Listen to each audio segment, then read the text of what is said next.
ये कैसा अमृत काल है जहां आज भी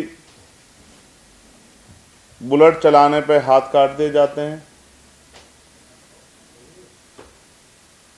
बारात घोड़ी पर बैठने पर पूरी बारात को अपमानित, पूरे समाज को अपमानित किया जाता है।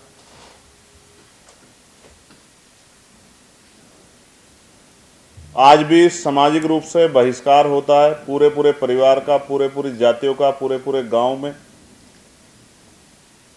और इसके साथ आज भी बंधुआ मजदूरी जैसे प्रकरण, जो अभी मध्य प्रदेश हाई कोर्ट ने जिस मामले में संज्ञान लिया था, ये सारे प्रकरण भी हमारे सामने हैं।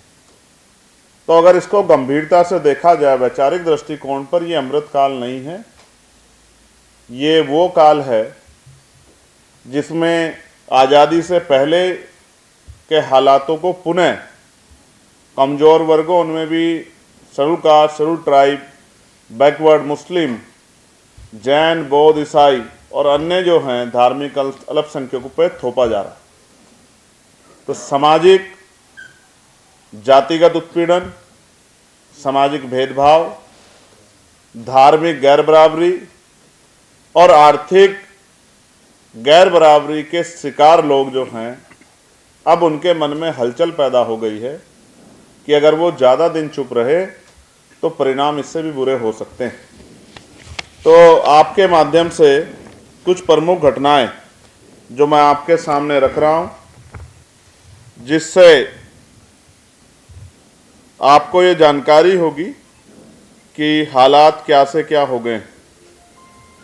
ऐसा भी लगता है कि ये कुछ लोगों के लिए, चंद पूंजीपतियों के लिए या पैसे वाले लोगों के लिए अमृतकाल हो सकता है, या सरकार के चहितों के लिए, बाकी एक बड़े तबके के लिए ये मृतकाल जैसा है कि ना उनकी जीते जी इज्जत है, ना मरने के बाद इज्जत है। दौसा, राजस्थान, बुलंदशहर, मेरठ, मथुरा और शामली में जिस तरह से बारातों को रोका गया, ये ऐसा लगता है कि जो लोग बारात रोकने वाले हैं वो आज भी इन लोगों को इंसान नहीं मान रहे। इसलिए पूरे समाज पे ये संदेश देना चाहते हैं कि आपको आज़ादी के बाद भी इस तरह के अधिकार नहीं मिलने चाहिए, जिस तरह के अधिकारों का प्रयोग संविधान ने अधिकार दिया है और आप कर रहे हैं। और एक दो घटनाओं पे तो मैं गया भी था। मैं मथुरा की घटना पे गया, हालांकि उस पर चर्चा ये भी आई कि बहुजन समाज के लोग आपस में लड़ रहे हैं। मेरा उद्देश्य बहुजन समाज से लड़ने का नहीं, और मेरी लड़ाई बहुजन दलों के खिलाफ भी नहीं। लेकिन सच ये है, ये कहा जा सकता है कि कोई भी व्यक्ति पूरे समाज का ठेकेदार नहीं हो सकता। समाज में अच्छे बुरे सब तरह के लोग होते हैं, लेकिन जब आप वोट लेने की इच्छा रखते हो तो गलत को गलत कहने की भी दम आप में होना चाहिए। अगर आप अभी कमजोरी हालात में भी न्याय और सत्य और असत्य के पक्ष में नहीं खड़े हो सकते, तो आप भविष्य में ताकत में आने के बाद कैसे जो है न्याय करोगे, ये भी एक चिंता का सवाल। तो हमारी टीम बुलंदशहर की घटना पे भी गई, जहां पंचायतें हुई आरोपी के पक्ष में, ये अलग ट्रेंड है। मेरठ की घटना पे गई, जहां जो है लड़की की बहन को पीटा गया, लड़के दूल्हे को दूल्हे के भाई को पीटा गया। तो जैसा बाबा साहब कहते थे कि जो ग्रामीण इकाई है वो शोषण की सबसे बड़ी इकाई नजर आ रही, और ऐसे ही प्रकरण राजस्थान में तो बहुत बड़े पैमाने पर, जहां एक आईपीएस को भी अपनी बारात निकालने के लिए पुलिस सुरक्षा की जरूरत पड़ी। यानी कि आपका सामाजिक स्तर नहीं बदल रहा है, आपकी आर्थिक स्थिति और संवैधानिक पदों पर बैठने के बाद भी। जैसे उत्तर प्रदेश में लखीमपुर खीरी में रामचंद्र मौर्य की पुलिस हिरासत में हत्या हुई,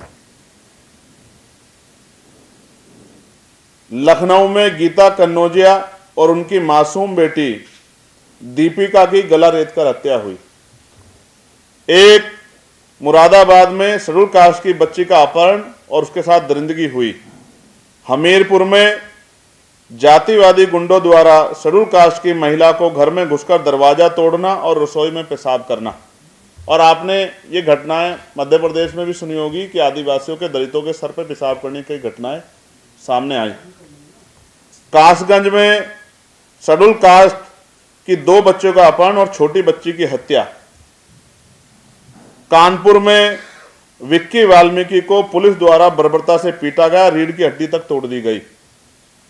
आगरा कबीर पुलिस चौकी में केदार सिंह सविता की मौत। अयोध्या 60 वर्षीय दलित धुर कुमार पासी की लोहे की रोड से पीट पीट कर हत्या।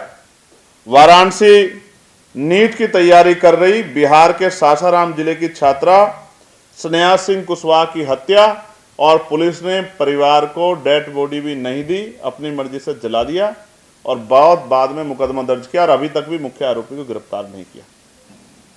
गोरखपुर में 2 वाल्मीकि बच्चों का गला रेतकर हत्या। जालौन में शेड्यूल कास्ट की बच्ची का शव तालाब में मिला, परिवार ने दुष्कर्म हत्या का आरोप लगाया। संभल में पुलिस चौकी के अंदर इरफान की संदिग्ध मौत और परिवार ने पुलिस के ऊपर हत्या का आरोप लगाया। तो भाई सरकारी योजनाओं का फायदा तो तब लेंगे जब जिंदा रहेंगे। आप एनसीआरबी का डाटा देखो और ये डाटा देख के डर लगता है कल किसकी कहां से क्या खबर आ जाए। ये कैसा अमृतकाल है जिसमें बेटियां सुरक्षित नहीं, महिलाएं सुरक्षित नहीं, नौजवान सुरक्षित नहीं, बुजुर्ग स्वस्थ जो है वो सुरक्षित नहीं है। जालौन में एक जो विद्यालय चलाते थे शेड्यूल कास्ट के का एक व्यक्ति, उनकी गला आप देखोगे डरावनी तस्वीर दी, ये हिस्सा नहीं था और अभी तक पुलिस घटना नहीं खोल पाई। ये योजनाओं का लाभ लेना हो या सम्मान की बातें करना हो, कहीं ना कहीं दिखावा महसूस होती है जब हम लोगों की जीवन रक्षा भी, और ये तब है जब पुलिस व्यवस्था है, इंटेलिजेंस है, अर्धसैनिक बल है, आर्मी सब कुछ हम पे है। तो बाहर की रक्षा तो ठीक है बॉर्डर की, लेकिन अंदरूनी रक्षा कैसे करेगी सरकार, इसका मतलब इच्छा शक्ति नहीं। राजस्थान के झुंझुनू में दलित युवक को पानी का मटके से पानी पी लेने पर बीट पीट कर मारा गया। धौलपुर में सफाई कर्मचारी संघ के प्रदेश अध्यक्ष मोहन सिंह थनवार की संदिग्ध हत्या। बाड़मेर में दलित युवक को पेड़ से उल्टा लटकाकर पीटा गया। मध्य प्रदेश में आप वैसे तो धार्मिक तौर पे देश बहुत आगे निकल गया, लेकिन पटेल समाज की हमारी एक बच्ची जो कथावाचक थी उसको भी मना कर दिया कि वो कथा नहीं कर सकती है क्योंकि वो पिछड़े वर्ग से पटेल समाज से आती। छतरपुर में दलित युवक को मंदिर के प्रसाद चढ़ाने पर उसे समाज से निकाल दिया गया। ये ठेकेदार कौन है भाई जो समाज से निकाल देते हैं? या तो संविधान कहता है कि कोई किसी को निकाल नहीं सकता और कोई इसके साथ ऐसा अपराध करेगा तो उसको सजा मिलेगी, तो सजा मिलने के बाद उन्हीं को घर छोड़ के भागना पड़ता जिनको निकाला गया। अशोकनगर में आदिवासियों को न्यायालय परिसर में जबरन उठाने की घटना। खुद न्यायाधीश ने कहा कि हमारे सामने ऐसा हो रहा है तो बाद में क्या होगा। ये उदाहरण मैंने आपके सामने से रखे कि आपको पता लगे। मीडिया बंदों को वैसा तो पता है, लेकिन वो बेचारे अपना काम करते, रिपोर्टिंग करते हैं और उसको उठाने काम हमारा है। बिहार पूर्णिया में धानुक समाज की नाबालिग बेटी के साथ गैंगरेप और हत्या। झारखंड में दलित शिक्षक संजय दास की दिन दहाड़े हत्या। गुजरात में खटीक समाज की बेटी को स्कूल की फीस ना भरने पर टॉयलेट के सामने खड़ा किया, जिससे अपमानित होकर उसने आत्महत्या कर ली। तमिलनाडु में शिवगंगा दलित युवक को बुलेट चलाने पर ऊंची जाति के लोगों को नागवार गुजरा, उसके हाथ काट दिए गए। कहते हैं कानून के हाथ लंबे हैं, लेकिन यहाँ तो बुलेट चलाने पे हाथ काटे जा रहे हैं। ये 75 साल बाद हम लोग जो हैं अमृत काल में हैं, इसकी बधाई मैं आप लोगों को भी देता हूँ। जम्मू कश्मीर में के कठुआ में 14 वर्षीय बच्ची शेड्यूल कास्ट की बच्ची का सामूहिक बलात्कार और पुलिस से शिकायत नहीं सुनी। मैंने भी फोन किया, 2 बार आंदोलन हुए, तब जा कुछ लोग गिरफ्तार, अभी मुख्य आरोपी गिरफ्तार नहीं। तो यानी कि पुलिस भी अपना काम अच्छी तरह से नहीं कर